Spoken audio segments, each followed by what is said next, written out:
Hi everyone, আজ আমি সরিষা ইলিশের একটি রেসিপি তৈরি করে দেখাবো। তো রেসিপিটা করার জন্য আমি কি কি উপকরণ নিয়েছি দেখিয়ে দিচ্ছি। তো আমার যেহেতু সরিষা ইলিশ, তো আমি এখানে 4 পিস ইলিশ মাছ নিয়ে নিয়েছি।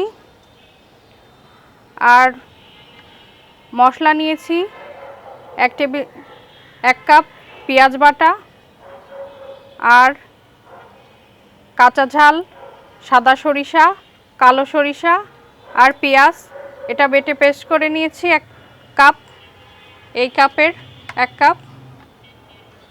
আর নিয়ে নিয়েছি শুকনা গুঁড়া মশলা আর সরিষার তেল।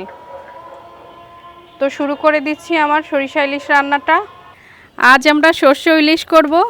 তো সর্ষে ইলিশটা করার জন্য এখানে একটি বড় ইলিশ মাছ নিয়েছি। মাছটা এবার কেটে নেওয়া হচ্ছে। মাছটা কুটে দেবে আমার শাশুড়ি আম্মা, আমি আবার অতটা সুন্দর করে কাটতে পারি না, তো মাকে দিয়ে মাছটা কুটিয়ে নেওয়া হচ্ছে। দেখুন আমরা কিভাবে মাছটা কুটি। তো দেখলেন তো, রেডি হয়ে গেল আমাদের ইলিশ মাছ কোটা।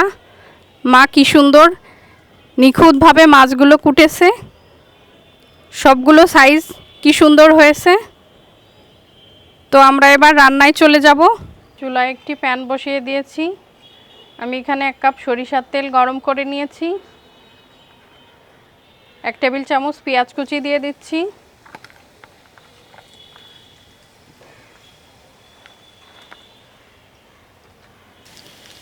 এই সরিষা ইলিশটা অনেকে অনেকভাবে করে থাকে, আমি এটা আমার মতো করে দেখাচ্ছি।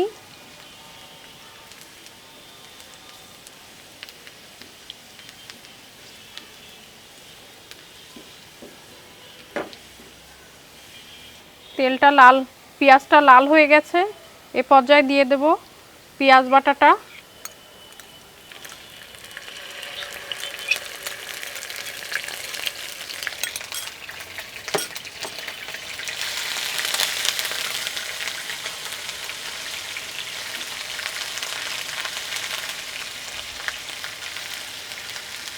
পেঁয়াজ বাটাটা হালকা একটু লাল করে নিয়ে আমি সরিষা বাটাটা অ্যাড করব।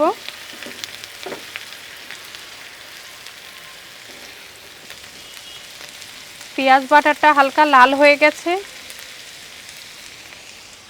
এবার অ্যাড করছি এই সরিষা বাটাটা।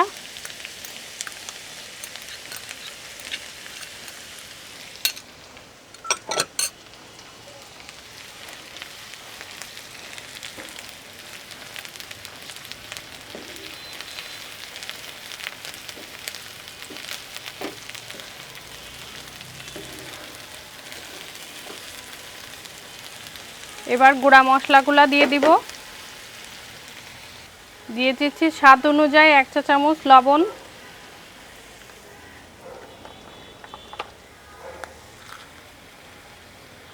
1 চা চামচ জিরার গুঁড়া,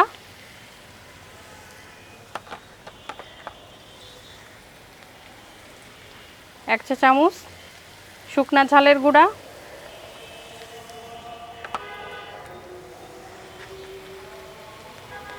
1 চা চামচ হলুদের গুঁড়া।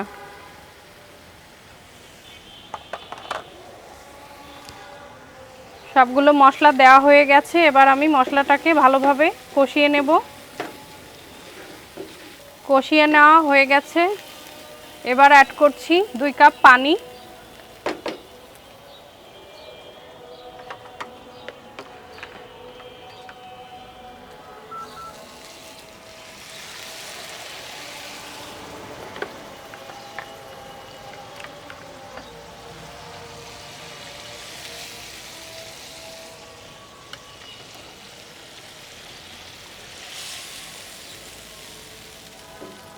পানিটা গরম হয়ে আসলে আমি মাছটাকে দিয়ে দেব। মশলা আর পানিটা ভালোভাবে ফুটিয়ে নেওয়া হয়ে গেছে, এবার মাছের পিসগুলো অ্যাড করব।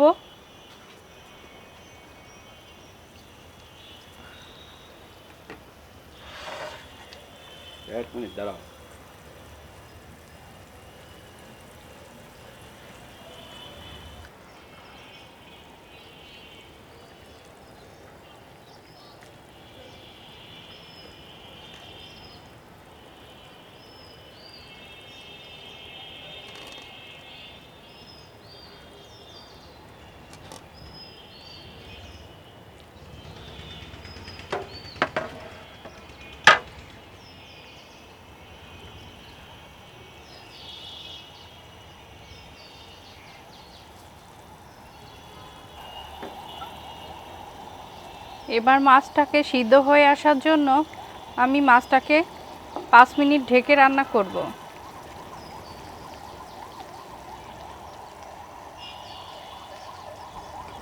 চুলাটাকে মিডিয়াম আঁচে রেখে মাছটা ঢেকে দিচ্ছি 5 মিনিট ভালোভাবে জাল হয়ে আসার জন্য।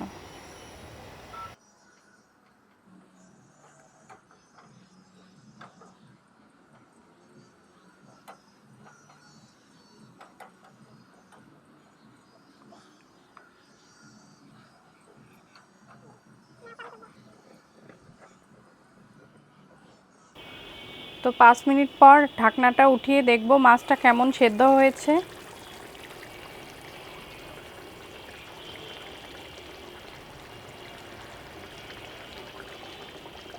এভাবে আবারও উল্টে দিচ্ছি।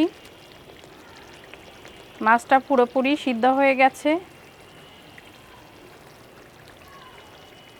এবার আমি এভাবে কিছুক্ষণ রান্না করে নেব।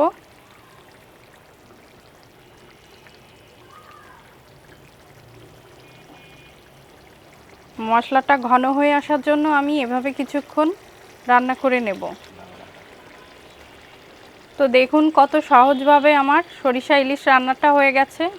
আপনারা এভাবে বাসায় করে দেখবেন, অবশ্যই ভালো লাগবে। তো আমি এবার নামিয়ে পরিবেশন করব।